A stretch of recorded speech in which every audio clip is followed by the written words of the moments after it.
The past few years have been nothing but never-ending flow of breaking news about disasters, destruction, and division, and there's really no end in sight.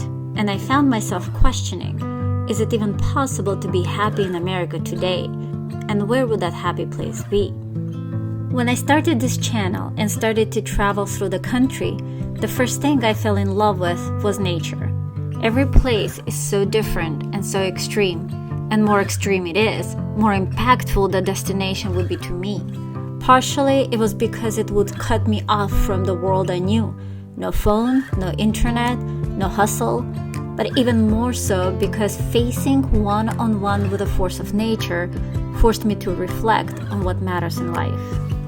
I felt this for the first time when we traveled to Alaska to Prince William Sound, when we were on a boat surrounded by water that was cold and deep and so powerful that to me felt absolutely merciless. That was the moment when I didn't just realize, but actually felt what a tiny speck I am in the universe.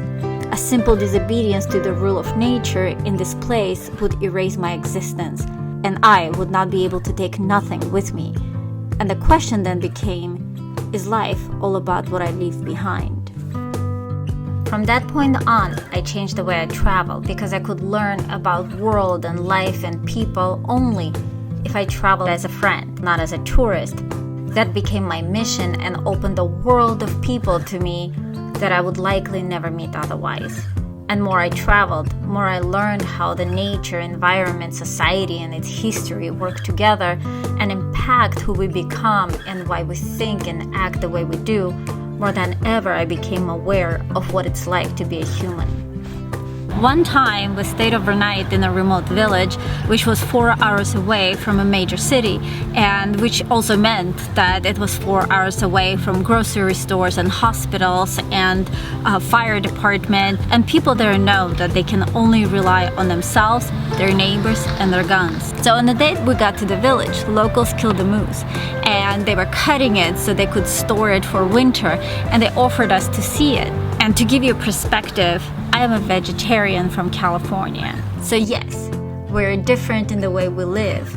But if we spend a little more time with one another, it becomes clear that in many ways, we're similar. We pursue happiness, we look for love, we cry when we're hurt, and gather around the table to share our stories. We shared a meal together with the villagers. We talked about life with all of its good and bad. We all had a fair share of both. Some of them were veterans, so they actually played a role in affecting my life, and I hope one day I can do something to affect theirs. There was a lot of common ground between us. In so many ways, we were more similar than different, and definitely not divided. More I traveled and more people I met, more conversations I had, more I realized how invaluable is listening to each other. 2 weeks ago, during our travels, I had a conversation with a man who was on an opposite political spectrum from me. And I usually stay away from conversation like that, but it happened. And it turned into a long conversation about life, history, politics, and for the first time, I left conversation feeling happy instead of atrociously irritated. And at the beginning, I couldn't understand why, but then I realized it was because we were not throwing talking points at each other, talking points that media feeds us. Instead, we shared our backgrounds, what we want, what we need, and why. And while there were many differences in our opinions, there was much more common ground between us than I could ever imagine. We were not divided after all. And that is just so amazing that as soon as we disconnect ourselves from the digital reality, the quality of life instantly changes to the better. And I do not say we shouldn't stay informed. We should and we must. We just need to be careful what we choose as our source of information. Because once the spell of fear and anger and division gets broken, and we can finally see the actual life around, we may find it very different, but also very beautiful. So the happiest place is really wherever you are, as long as you're staying grounded and not flying in a digital cloud. It's all about perspective.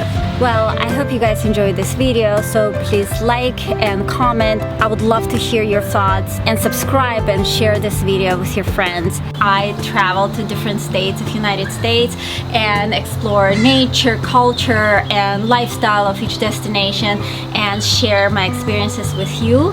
And the goal is to explore all 50 states. And also, if you enjoy this channel, one other ways you could help is by contributing on Patreon. You will get access to fun behind-the-scenes materials, but mainly it will allow me to allocate more resources to make more videos. So please check it out. There's no obligation. Link is in the description. Thank you again for watching, and I hope to see you guys in the next video. Peace.